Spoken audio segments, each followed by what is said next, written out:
A solid sphere is rotating in free space. Free space से मतलब पहले समझो फ्री स्पेस क्या बताता है।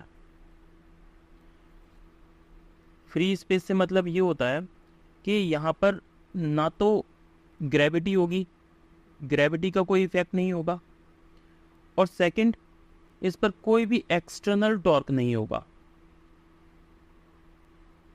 मतलब एक्सटर्नल टॉर्क भी नहीं होना चाहिए और ग्रेविटी भी नहीं होना चाहिए। अगर इस तरीके की सरफेस है तो हम उसे बोलेंगे फ्री सरफेस। मतलब फ्री सरफेस की डेफिनेशन ये कहती है the space where gravity and external torque does not impart, that is called the free space. Okay, तो ग्रेविटी नहीं होगी और एक्सटर्नल टॉर्क भी नहीं होगा।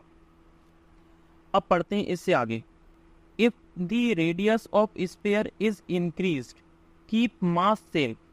रेडियस हम क्या कर रहे हैं, एक स्फीयर है मेरे पास, इस स्फीयर की रेडियस को मैं इंक्रीज कर रहा हूं, आर है इसे मैं इंक्रीज कर रहा हूं, लेकिन मास है that is constant. Which one of the following will not affected. इनमें से कौन सा पैरामीटर है जो अफेक्टेड नहीं होगा। सबसे पहले दिया हुआ है एंगुलर वेलोसिटी, तो हमें इन चारों के फॉर्मूले पता होना बहुत जरूरी है। अगर मैं एंगुलर वेलोसिटी की बात करूं तो एंगुलर वेलोसिटी होती है omega is equals to V upon R. अगर मैंने रेडियस बढ़ाई तो angular velocity will reduce, right. तो यहां से मुझे ये पता चल गया कि रेडियस एंगुलर वेलोसिटी को अफेक्ट करेगी। सेकंड है एंगुलर मोमेंटम। मैं एंगुलर मोमेंटम के लिए लगा रहा हूं law of conservation of momentum.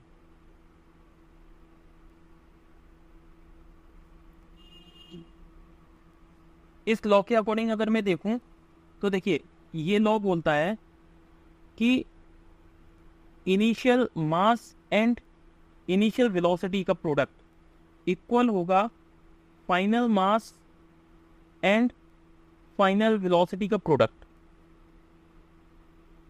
The product of mass and velocity that is called the momentum, it will be constant. ये है linear momentum.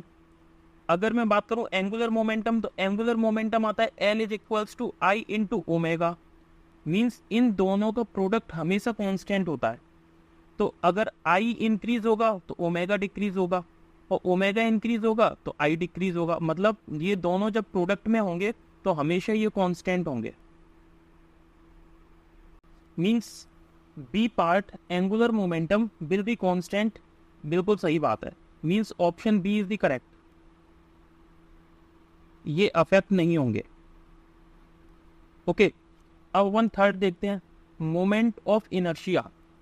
Moment of inertia क्या होता है? मोमेंट ऑफ इनर्शिया होता है आई इज इक्वल्स टू, ये third ले रहा हूं मैं, ये मैंने सेकंड वाला पार्ट लिया। Okay, option B. Third part में मोमेंट ऑफ इनर्शिया, अगर मैं स्फीयर की बात करता हूँ, सॉलिड स्फीयर की, तो ये आता है 2/5 mr²। मीन्स ये रेडियस मोमेंट ऑफ इनर्शिया को अफेक्ट करता है। आगे देखिए फोर्थ ऑप्शन। फोर्थ ऑप्शन दिया हुआ है rotational kinetic energy. Rotational kinetic energy क्या होती है?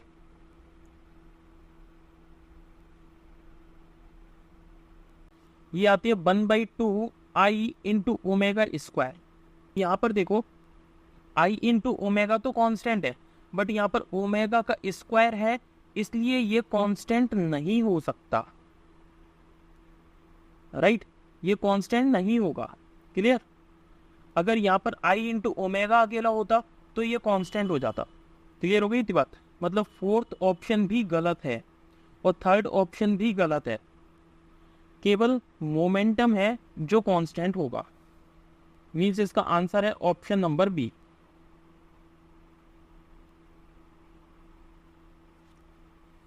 Okay, thank you.